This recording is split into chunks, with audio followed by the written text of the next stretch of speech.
آج ویو 360 میں پاکستان پہلے بھی چین اور امریکہ کے درمیان پل کا کردار ادا کر چکا ہے اور آئندہ بھی ایسا ہی ہونا چاہیے۔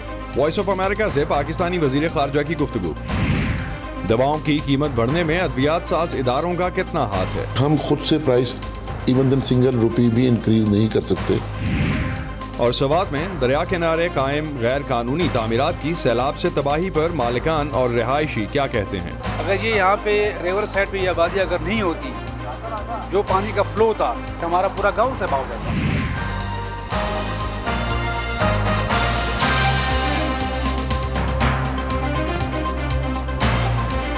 وائس آف امریکہ کے واشنگٹن اسٹوڈیوز میں آپ سب کو خوش آمدید۔ آپ دیکھ رہے ہیں پروگرام ویو 360 اور میں ہوں اسد اللہ خالد۔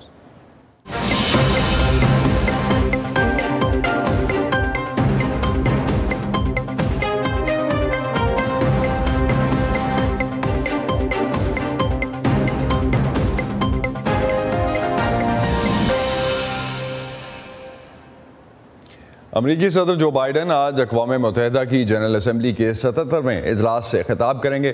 یہ خطاب آج ایک ایسے وقت میں ہو رہا ہے جب یوکرین اور روس کی جنگ اپنے 7ویں مہینے میں داخل ہو چکی اور دنیا کے بہت سے ملکوں میں حکومتیں کووڈ کی عالمی وبا، ماحولیاتی تبدیلیوں سے پیدا ہونے والی تباہ کن صورتحال سے پریشان ہیں۔ یہ خطاب اس لحاظ سے بھی اہم ہے کہ یہ تاریخ میں طویل ترین امریکی جنگ کے خاتمے یعنی افغانستان سے امریکی انخلاء کا 1 سال مکمل ہونے کے بعد ہو رہا ہے۔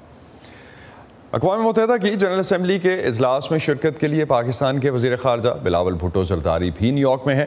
وائس آف امریکہ کی مارگریٹ بشیر نے ان سے پاکستان امریکہ تعلقات، سیلاب متاثرین کی امداد، یوکرین جنگ پر پاکستان کے موقف اور دیگر کئی اہم موضوعات پر ایک تفصیلی انٹرویو کیا۔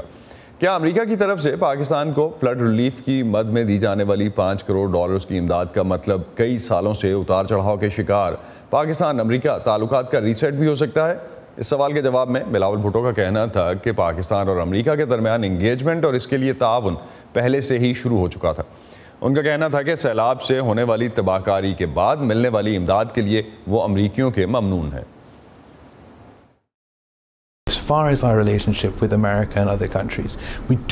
جہاں تک امریکہ اور دیگر ملکوں کے ساتھ ہمارے تعلقات کی بات ہے، ہم اسے ایک طرح سے پھر سے ترتیب دینا چاہتے ہیں، جہاں ہم ہر ایک کے ساتھ باہمی احترام اور افہام و تفہیم کے ساتھ کام کریں، لیکن بحرانوں اور مسائل سے کثیر الجہتی انداز میں نمٹنا ہوگا۔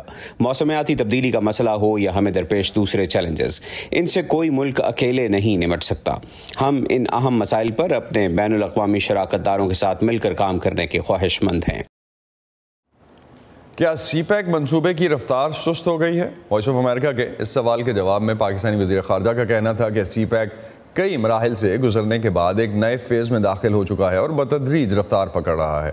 چین اور پاکستان کے تعلقات کا امریکہ کے ساتھ تعلقات کی بہتری پر ممکنہ اثر کے بارے میں ان کا کہنا تھا کہ دونوں ملکوں کے پاکستان کے ساتھ تعلقات اپنی اپنی جگہ پر قائم ہیں۔ Our relations with the United States and China. ماضی میں بھی پاکستان نے چین اور امریکہ کے درمیان ایک پل کا کردار ادا کیا ہے، اب بھی کر رہا ہے اور آئندہ بھی کرتا رہے گا۔ یہی وہ سمت ہے جس پر میں پاکستان اور پاکستانی خارجہ پالیسی کو جاتے دیکھنا چاہتا ہوں، کیونکہ مجھے یقین ہے کہ یہی وقت کی ضرورت ہے۔ مثال کے طور پر اگر ہم ماحولیاتی تبدیلی کے مسائل پر بات کر رہے ہیں جس کی وجہ سے پاکستان میں سیلاب آیا، تو یہ ایک ایسا مسئلہ ہے جسے چین اور امریکہ کے ایک ساتھ مل کر کام کیے بغیر عالمی سطح پر حل نہیں کیا جا سکتا۔ یوکرین جنگ اور روس کے مغرب سے تنازع کے بارے میں بلاول بھٹو زرداری نے کہا کہ وہ نہیں سمجھتے کہ اس تنازع میں شامل ہونا پاکستانیوں کے مفاد میں ہے۔ جب ان سے یہ پوچھا گیا کہ کیا وہ UN سیکرٹری جنرل کی اس بات سے متفق ہیں کہ روس کا یوکرین پر حملہ اقوام متحدہ اور بین الاقوامی قوانین دونوں کی خلاف ورزی ہے، تو وزیر خارجہ کا کہنا تھا کہ چاہے UN ہو یا کوئی اور فریق، سب کو تمام تنازعات میں UN چارٹر اور بین الاقوامی قوانین کا یکساں اطلاق کرنا چاہیے۔ ہم سمجھتے ہیں کہ اس معاملے کو نہ صرف اقوام متحدہ کے نقطہ نظر سے بلکہ اقوام متحدہ کے چارٹر اور بین الاقوامی قانون کے نقطہ نظر سے بھی دیکھنا چاہیے۔ پاکستان جموں و کشمیر پر بھارتی غیر قانونی قبضے کے حوالے سے اقوام متحدہ کی قراردادوں اور بین الاقوامی قوانین کے ساتھ تنازع میں ملوث رہا ہے، اور ہم سمجھتے ہیں کہ چاہے وہ کشمیر ہو یا کوئی اور بین الاقوامی تنازع، اقوام متحدہ کی قراردادیں، چارٹر اور بین الاقوامی قانون کا یکساں اطلاق ہونا چاہیے۔ اور جب ملک یا ادارے چناؤ شروع کر دیتے ہیں تو پھر جب بھی ایسا تنازع کھڑا ہوتا ہے تو تمام ملکوں کو اکٹھا کرنا بہت مشکل ہو جاتا ہے۔ اور اب کچھ بات ایران جوہری معاہدے کی۔ ایران کے صدر ابراہیم رئیسی کا کہنا ہے کہ 2015 کے ایران جوہری معاہدے کو بحال کرنے کے لیے اس وقت تک کوئی معاہدہ نہیں ہوگا جب تک امریکہ اس بات کی ضمانت نہیں دیتا کہ وہ اس معاہدے سے دوبارہ اس طرح سے پیچھے نہیں ہٹے گا جیسے ٹرمپ انتظامیہ نے 2018 میں کیا تھا۔ دوسری طرف کانگریس کے 2 ریپبلکن اراکین نے وائس آف امریکہ کو بتایا کہ انہیں یقین نہیں ہے کہ تہران اس حوالے سے نیک نیتی سے کام کر رہا ہے۔ ایسے میں جب عالمی رہنما اقوام متحدہ کی جنرل اسمبلی یا UNGA کے اجلاس کے لیے نیو یارک میں جمع ہو رہے ہیں، ایرانی صدر ابراہیم رئیسی نے 2015 کے ایرانی جوہری معاہدے کی بحالی کے حوالے سے امیدوں پر پانی پھیر دیا ہے۔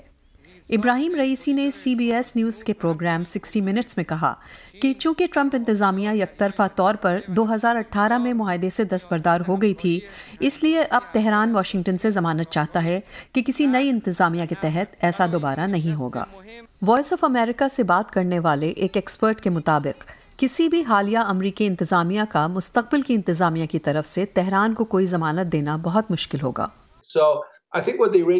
میرے خیال میں ایران کو سمجھنے کی ضرورت ہے کہ اگر وہ واقعی کسی آئندہ سمجھوتے کو مزید پائیدار، مستحکم اور کسی بھی امریکی صدر کے لیے اس سے پیچھے ہٹنا مشکل بنانا چاہتے ہیں تو یہ اس کے بہترین مفاد میں ہوگا کہ وہ باہمی اعتماد پیدا کرنے کے لیے امریکہ کے ساتھ سیاسی مکالمے کو تیزی سے وسیع کرے۔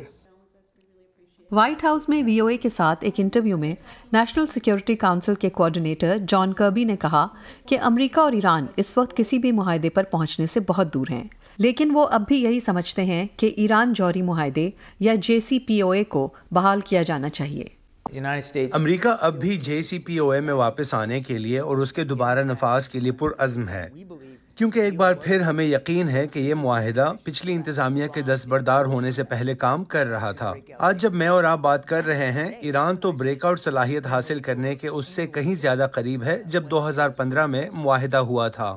ریپبلکن پارٹی سے تعلق رکھنے والے ارکان کانگریس بائیڈن انتظامیہ کی جانب سے معاہدے کو دوبارہ نافذ کرنے کی کوششوں کی مخالفت کر رہے ہیں۔ کانگریس میں ٹم برشیٹ نے VOA کو بتایا ان کا خیال ہے کہ ایران نیک نیتی سے ڈیل نہیں کرے گا۔ وہ کچھ غیر معقول، غیر حقیقی مطالبات کر رہے ہیں۔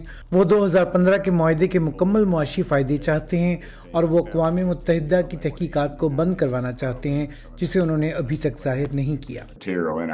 ایوان کی خارجہ امور کی کمیٹی کے ریپبلکن رکن مائیکل میکال اس بات سے پریشان ہیں کہ JCPOA کی بحالی کی صورت میں اگر پابندیوں میں نرمی کی گئی تو تہران اس سے کیسے فائدہ اٹھائے گا۔ مجھے جس چیز کی فکر ہے وہ یہ ہے کہ اگر ہم پابندیاں ہٹانے والے ہیں اور آپ کے اربوں ڈالر ایران جا رہے ہیں تو ہمیں وہی تجربہ ہوگا جو ہمیں پچھلی بار ہوا تھا، اور وہ شام اور عراق میں دہشت گرد کارروائیوں کی مالی معاونت ہے، اور اسی طرح لبنان اور حماس کی اور یمن میں حوثی باغیوں کی بھی۔ UN جنرل اسمبلی میں فرانس کی وزیر خارجہ کیتھرین کولونا نے ایران سے اپیل کی ہے کہ وہ جوہری معاہدے کی بحالی کے لیے پیش کی گئی تجویز کو قبول کرے۔ انہوں نے انتباہ کیا ہے کہ تہران کو اس سے بہتر پیشکش نہیں ملے گی۔ سنڈی سین کے ساتھ مونا کاظم شاہ، وائس آف امریکہ۔ آج کے دور میں سچائی اہم ہے۔ دنیا میں کہیں بھی سچ کو جانیے صرف ایک کلک سے۔ VOA پلس پر معلومات اب آپ کی دسترس میں، سیاسی تبدیلیاں، حقیقی کہانیاں، حقیقی لوگ، صرف ایک کلک سے خود کو جوڑیے دنیا بھر کی آوازوں سے، کسی بھی وقت، کسی بھی جگہ، صرف VOA پلس پر۔ پاکستان میں ادویات کی بڑھتی قیمتیں اور وقتاً فوقتاً ادویات کی قلت اکثر صارفین کے لیے پریشانی کا باعث بنتی ہے۔ پاکستانی دواساز کمپنیوں کا دعویٰ ہے کہ دواؤں کی قیمتیں بڑھانے کا مکمل اختیار ان کے پاس نہیں ہے۔ ان کمپنیوں کا کہنا ہے کہ جب حکومت نے حال ہی میں 35 ادویات کی قیمتیں بڑھانے کی ان کی تجویز مسترد کر دی تھی تو فارماسیوٹیکل انڈسٹری کے لیے ان کی تیاری جاری رکھنا مشکل ہو گیا تھا۔ مہنگا خام مال، ڈالر کا ریٹ اور بجلی کے بل ادویات کی پیداواری لاگت پر کیسے اثر انداز ہوتے ہیں، جانتے ہیں لاہور سے سمن خان کی اس رپورٹ میں۔ ایمان ایک والدہ ہیں اور ان کی 2 بیٹیوں کو غیر متوازن ہارمونز کا مسئلہ ہے۔ فلورینیف اور ہائیڈرو کورٹیسن نامی امپورٹڈ ادویات ان کی بیٹیوں کی روزمرہ خوراک کا ایک طرح سے حصہ بن چکی ہیں۔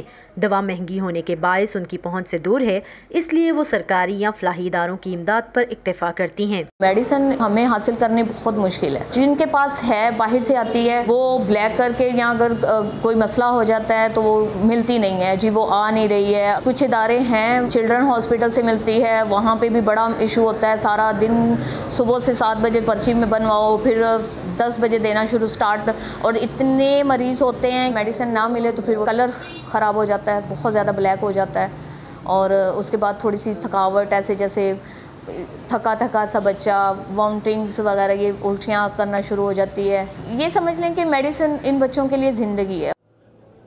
ایمان اور ان جیسے بہت سے والدین کہتے ہیں کہ اگر یہ ضروری ادویات پاکستان میں تیار ہونے لگے تو شاید انہیں یہ ادویات بآسانی میسر ہو سکیں، لیکن دواساز کمپنیوں کے مطابق پاکستان میں زندگی بچانے کے لیے اہم ادویات کی تیاری اسی صورت ممکن ہے جب حکومتی پالیسیز اس صنعت کی حوصلہ افزائی کریں اور خام مال کی تیاری پاکستان میں ہی ہو۔ ہمیں امپورٹ بیس 5 to 7% ہے، اور وہ بھی اسپیشلائز میڈیسن ہے جو پاکستان میں نہیں بن رہی، لائک کینسر ہے، کچھ ایسی اور میڈیسن ہیں یا ویکسینز ہیں۔ فنش پروڈکٹ میں ہم 95% لوکلی پروڈیوس کر رہے ہیں، اور جو را مٹیریل ہے وہ 95% ہم امپورٹ کر رہے ہیں۔ الحمدللہ اسی سال ہمیں API کی پالیسی مل گئی ہے، گورنمنٹ کی طرف سے اپروول ملی ہے، اب یہ انڈسٹری گرو کرے گی ہماری را مٹیریل کی بھی۔ حال ہی میں وفاقی کابینہ نے پاکستان فارماسیوٹیکل مینوفیکچرنگ ایسوسی ایشن کی جانب سے گزشتہ سال بھیجی جانے والی 35 ادویات کی قیمتیں بڑھانے کی سمری مسترد کر دی ہے۔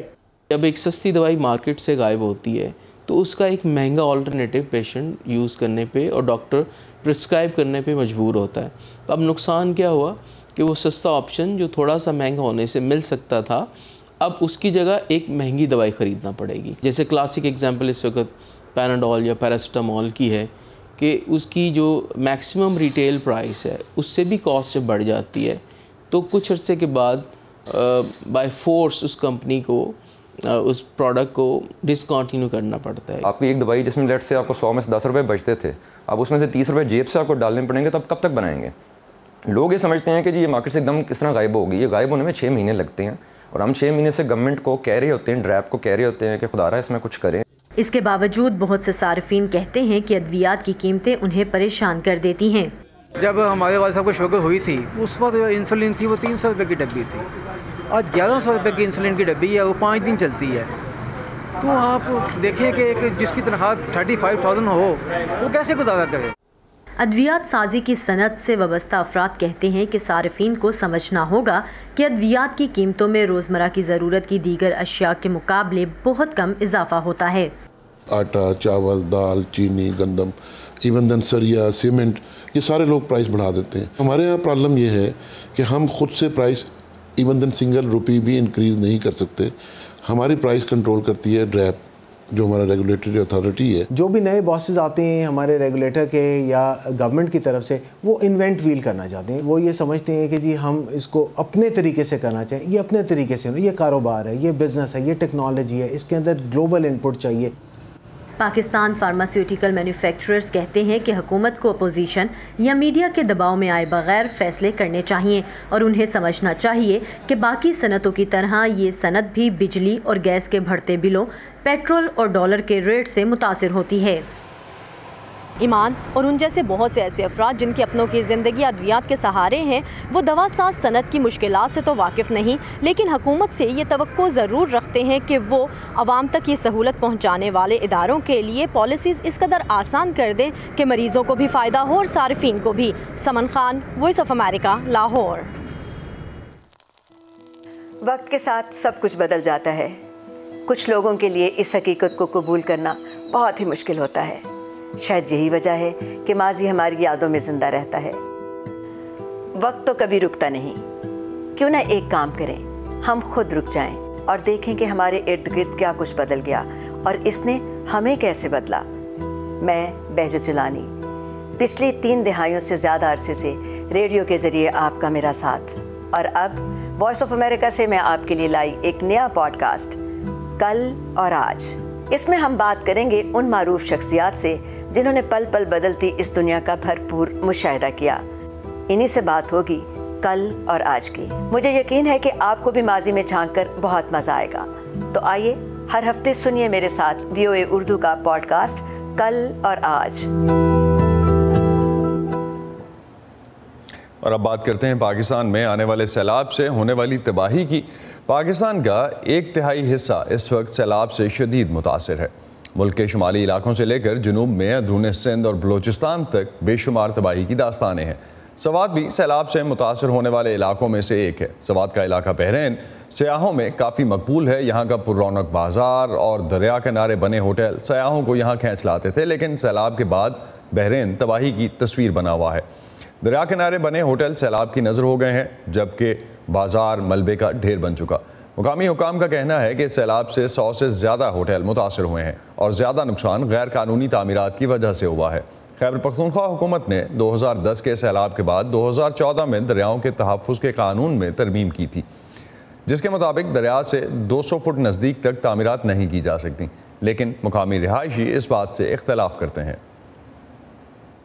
ہمیں بہت کافی نقصان ہوا ہے، اس سے پہلے اتنا نقصان یہاں نہیں ہوا تھا جو اس دفعہ اس سیلاب میں ہوا ہے۔ اس ہوٹل کا صرف 40-50 لاکھ کا نقصان ہوا ہے اور جانی نقصان اللہ کا کرم ہے کسی کا نہیں ہوا ہے۔ ان ہوٹلز کی وجہ سے، ان آبادی کی وجہ سے ہمارا پورا علاقہ بچا ہے۔